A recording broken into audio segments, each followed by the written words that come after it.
A Carlos, quienes lo conocían mucho o poco, siempre le comparaban su aspecto con el de un saltamontes. En especial, viéndolo de espalda, porque caminaba con las dos manos tomándose de los riñones. Nunca le habían preguntado el por qué, aunque sospechaban que anduviera muy mal de ambos. El temor de iniciar una inquisición con respecto del tema, versaba en que pudiera solicitarles ayuda, tanto espiritual como económica. Y, a decir verdad, ninguna de aquellas gentes estaría en condiciones de hacerlo. Algunas, por ser demasiado viejos, y otros, por estar constantemente arrastrándose entre la miseria. Todas estas sospechas de los conocidos lograban que lo frecuentaran poco. Y si por una de esas casualidades se topaban con él por la calle, bastaba un corto saludo, preguntar si todo estuviera bien, sin esperar respuesta negativa, y continuar cada uno su camino. Su figura alta, delgada, apenas encorvada, su cabello platinado, sus casi 70 años eran, sin esfuerzo, reconocibles a la distancia. Y en especial sus manos, adosadas a su cintura.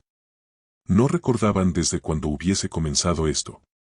De un día para otro, y sin darse cuenta, lo vieron caminando así, y a alguien, observándolo por detrás, se le ocurrió la idea del saltamontes.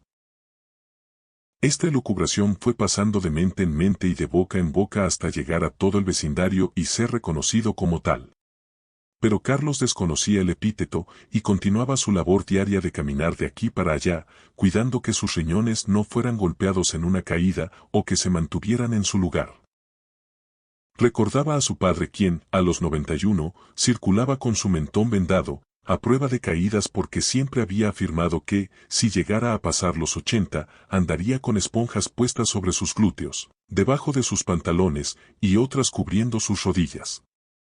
Esto evitaría que, al caer, se quebrase algún hueso, porque decía que los ancianos, al llegar a cierta edad, siempre se caían.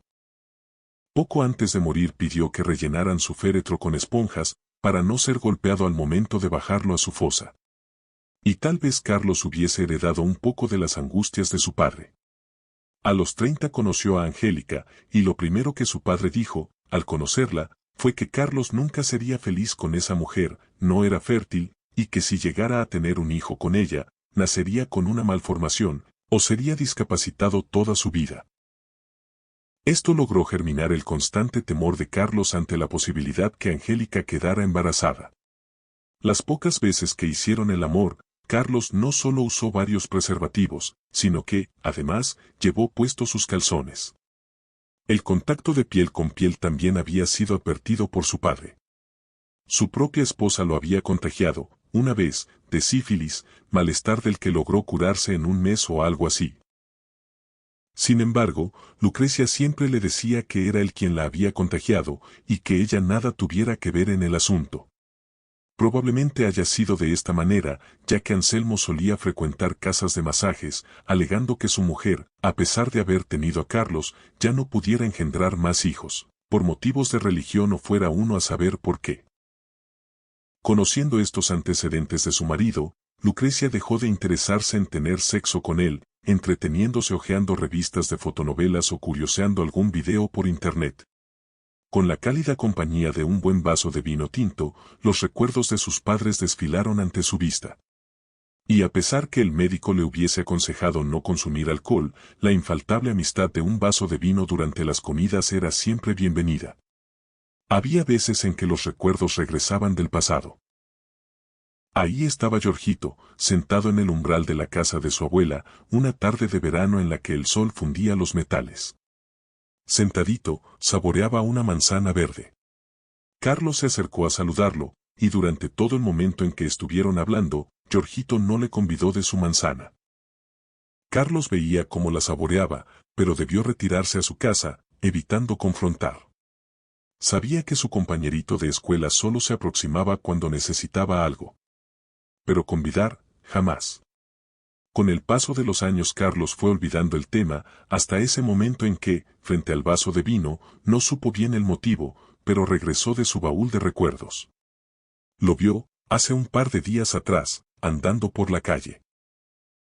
De figura esquelética, encorvado tanto como si buscase algo que se le hubiera caído al suelo.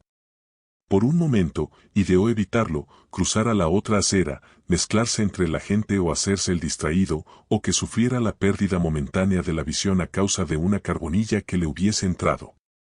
Pero no. Pensándolo mejor, si hiciera esas cosas, sería como si él mismo fuese quien hubiese estado comiendo la manzana, y no su amigo.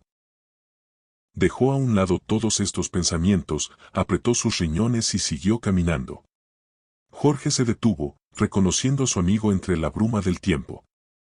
Se saludaron afectuosamente recorriendo, cada uno, los instantes vividos juntos, en su niñez y adolescencia.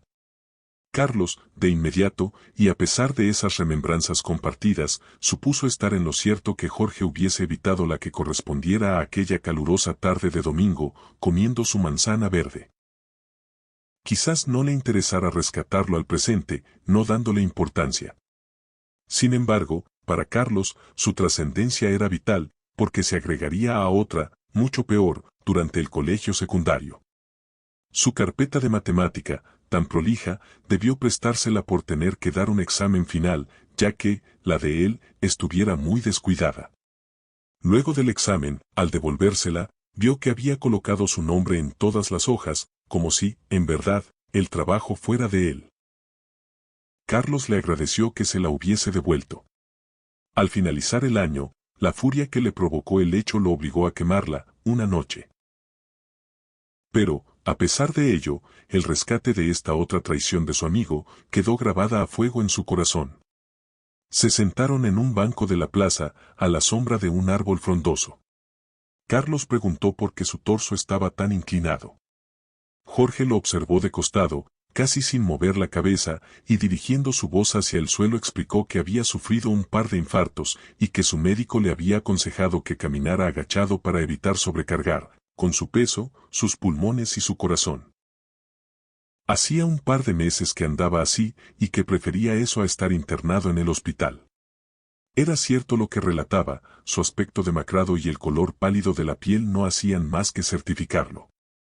Además, su cabeza calva se veía salpicada de cascaritas de sangre seca, como si estuviera padeciendo dolencias internas. Hablaron acerca del calor, tema trivial que, lo único que logró fue acortar el tiempo que estuvieron allí sentados. Jorge preguntó por qué caminaba con sus manos en su cintura. Carlos había creído que no lo notaría, o que no tuviese el suficiente descaro como para averiguar acerca del tema.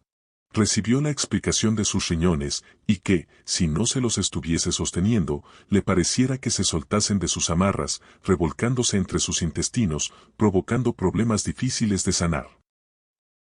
Jorge comentó que nunca había escuchado semejante cosa.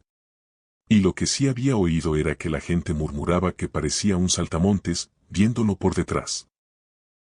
Al escuchar esto, Carlos respiró hondo, tragándose toda su impotencia de no atreverse a decirle unas cuantas verdades. En principio, que no le hubiese devuelto intacta su carpeta de matemática. Lo consideró un acto vergonzoso, eso de escribirle su nombre en el margen superior derecho de cada hoja. Vergonzoso, plenamente vergonzoso. Porque sabía que, durante todo el ciclo escolar, Jorge había demostrado ser un vago, juntándose con lo peor de la clase, congraciándose con todas sus pesadas bromas y faltas de respeto ante los profesores. Y el episodio de la manzana verde, jugosa, derramando su cítrico zumo entre sus labios, ante cada mordida. Y ver a su amigo Carlos, con ansias de una probada, y no convidarlo. Sumamente vergonzoso, también. Y ahí estaba ahora su amigo, compartiendo su misma edad e inclinándose cada vez más, sufriendo el sofocante calor a pesar de la sombra del árbol. Y su voz, desvaneciéndose de a poco, siendo menos audible, ya sin ser entendidas sus frases. Cuando vio que su nariz estuvo por tocar el suelo, Carlos alzó sus manos, dispensándolas de la tarea de sujetar sus riñones, y pidió auxilio a la gente que pasaba. Como a los minutos, llegó una ambulancia, encontrando a Jorge inconsciente. Un par de enfermeros se lo llevaron presto, comentando que había sufrido un ataque cardíaco. Al cabo de unos días de este penoso suceso, se enteró que su amigo había fallecido, no habiendo podido soportar otro ataque. Familiares lejanos se hicieron cargo del cuerpo, enterrándolo en el cementerio municipal. La tarde en que Carlos pensó en ir a visitar su tumba, estaba soleada, con una temperatura agradable. Caminando por los senderos, llegó al lugar donde descansaba su amigo.